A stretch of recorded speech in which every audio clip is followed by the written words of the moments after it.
Baru kemarin, warganet menjodoh-jodohkan Pujianti Utami alias Puji dengan Elrumi. Kini, adik ipar almarhumah Vanessa Angel itu dinilai serasi dengan Fadil Jaidi. Perjodohan random kali ini bermula dari komentar seorang warganet yang dibawa ke akun manifest Twitter pada Sabtu 11 Maret kemarin. "Jadian aja sama Fadil," celetuk seorang warganet dalam komentarnya. Siapa sangka ada yang setuju andai Puji menjalin hubungan dengan Fadil Jaidi. Puji memang berstatus jomblo setelah putus dari Tarik Halilintar pada akhir Januari lalu. Putri bungsu Haji Faisal itu belum terlihat memiliki pacar baru. Sebelumnya, Puji ramai dijodoh-jodohkan dengan Elrumi. Namun, belum ada kelanjutan dari kisah perjodohan random mereka.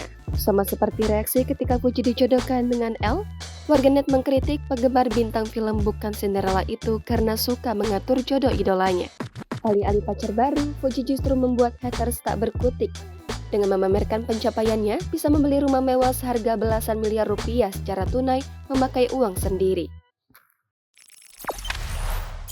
Jangan lupa subscribe, share, komen, dan like ya!